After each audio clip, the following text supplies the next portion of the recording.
강렬한 원색들이 보색의 대비를 이루며 활기차게 전개되는 캔버스에서는 생명력이 뿜어져 나옵니다. 축제 혹은 잔칫날이라는 이름의 연작으로 기운 생동을 화폭에 옮기는 화가 이두식의 행주동 작업실을 찾았습니다.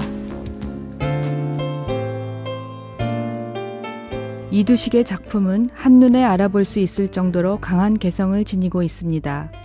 오방색을 주조로 한 강렬한 색채와 역동적인 선의 유희로 가득 찬 그의 작품에서는 에너지가 넘쳐납니다. 내부에 응집된 삶의 열정이 무의식적으로 표출된 듯합니다. 또 우리 역사를 보면 우리 민족이 한이 많을 수밖에 없는 난리들이 많았잖아요. 외침이 많고. 그래서 그런지 전부 이렇게 암울해요.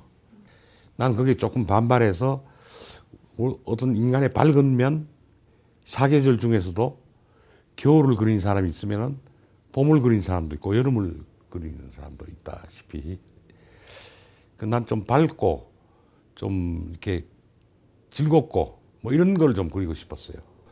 인간의 밝은 면을 추구하는 사람이 그렇게 많지는 않았었는데 그런 작가로 또 특히 추상화 쪽에서도 되게 어두웠어요. 암울했던 시기에서 몸부림치다시피 밝은 쪽으로 튀어나왔다 하는 면에서 나를 좋게 평가해 주면 좋겠다 이런 생각이 들죠. 되게 이제 이두식의 작품은 다 비슷하다 너무 똑같다 이렇게 얘기를 하는데 그거는 대강 본 사람들의 얘기고 조금만 관심 있게 본다면은 나름대로 한 10년 단위로 변해가고 있습니다.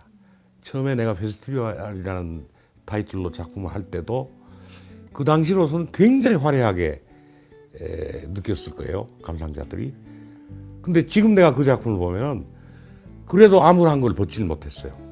구체적으로 말씀을 드린다면 화면 안에 검은색의 프로테이지가 높아요. 상당히 이 여백의 미를 살리긴 했지만은 검은색을 많이 썼었어요. 근데 지금의 작품 보면은 검은색이 훨씬 줄어들었습니다. 그것도 최근에 와서 다시 또 색채를 좀 빼면서 붓의 어떤 우리 동양인만이 할 수 있는 어떤 서예에서 오는 또 동양 모필에서 나오는 어떤 그런 기운 생동의 문제 또 먹의 농담 이런 것들을 내 작품으로 테마로 하거든요. 그러다 보니까 그림이 많이 변하고 있죠. 열정적인 삶의 에너지가 유달리 강하게 드러나는 그의 작품은 모호하거나 애매한 표현을 쓰지 않습니다. 화려하고 강렬한 보색의 대비는 감상자에게 직접적이고 직설적으로 다가와 일종의 미적인 카타르시스를 느끼게 합니다. 누군가 그의 작품을 보고 마음의 병을 치유했다는 얘기는 과장이 아닌 듯합니다. 우선 제 그림이 좀 쉽게 얘기하면 좀 이 활력이 있습니다. 에너제틱한 거죠. 우선 색채에서 원색적인 걸 많이 쓰기 때문에 화려해 보일 수 있죠. 중간색을 물론 쓰지만은 원색을 살리기 위한 중간색을 쓰는 거지 주조색은 원색입니다.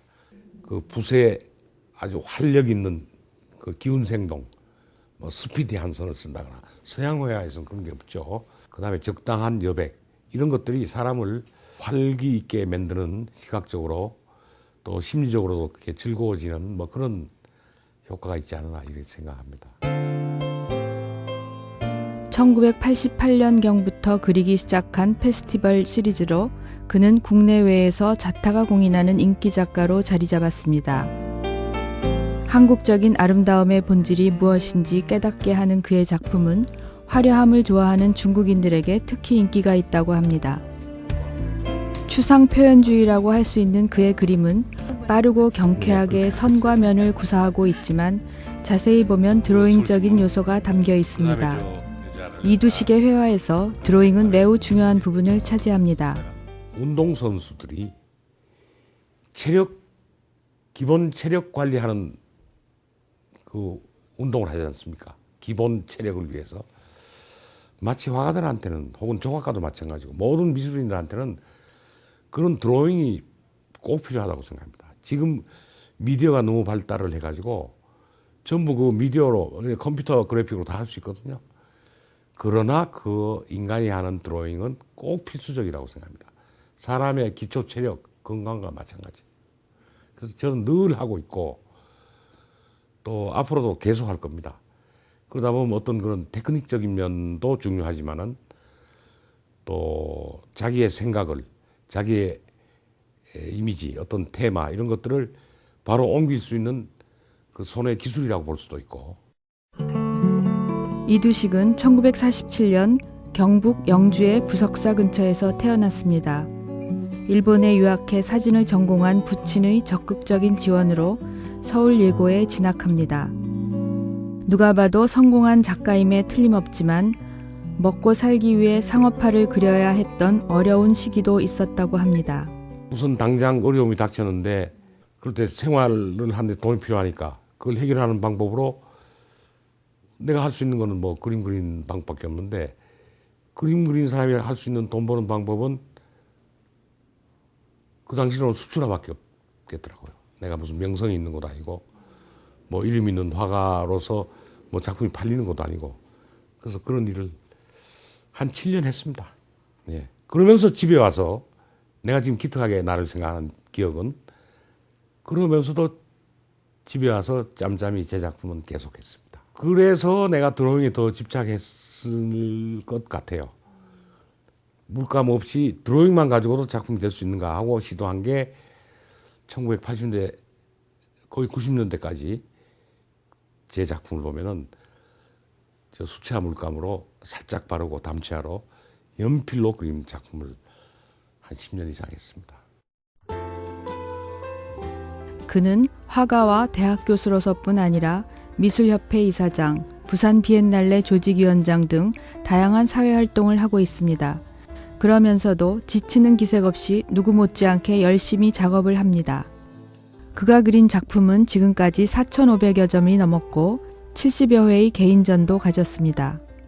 밤 시간에 밤에 12시에서 새벽까지 뭐 그리고 잠 그렇게 많이 안 자요. 평소에 4시간 이상 안 잡니다. 나는 한 번 앉으면 4시간, 3시간, 4시간 거의 일어나지 않는 경우도 있고 술 한 방울만 한 컵만 마셔도 난 그림 안 그립니다. 늘 부족해서 자꾸 이제 뭘 충족하려고 그게 이제 곧 노력이지만은 그런 거 아닌가 싶어요. 그러니까 누가 이제 어떤 그림을 원해서 내가 그리기도 하지만은 혼자 있을 때도 늘 그냥 씁니다. 뭘 글씨를 쓰든지 뭐 글씨를 쓰는 걸 또 좋아해요. 그러니까 낙서를 어릴 때부터 좋아했어요. 유치원 다닐 때 너무 낙서를 많이 해갖고 그 유치원 옛날엔 보모 선생님이라고 그랬는데 혼이 난 적이 한두 번이 아니에요. 그러니까 가만히 있질 못하나 봐요. 이 손을 뭘 자꾸 그리고 뭘 만지고 그래야 돼요.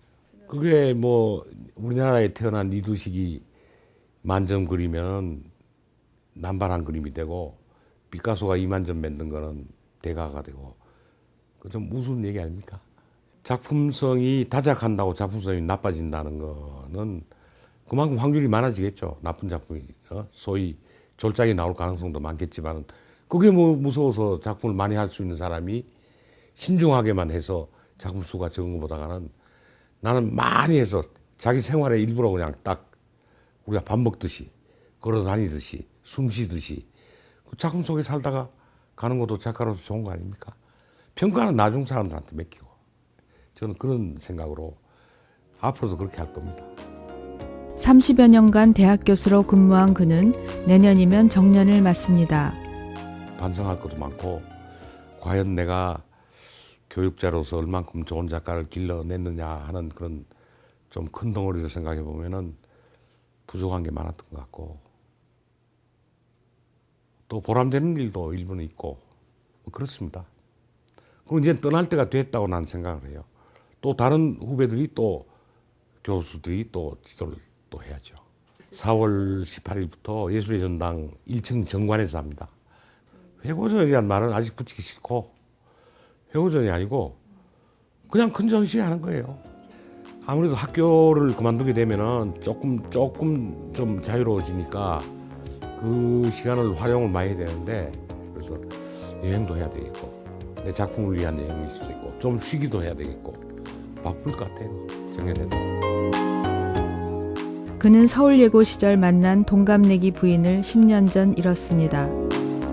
자기 표현이 솔직해서인지 외롭다는 말도 거침없이 하고 부인이 그립다는 말도 거침없이 합니다.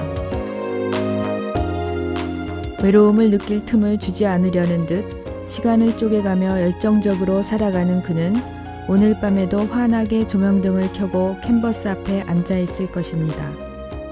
서울신문 하멜입니다.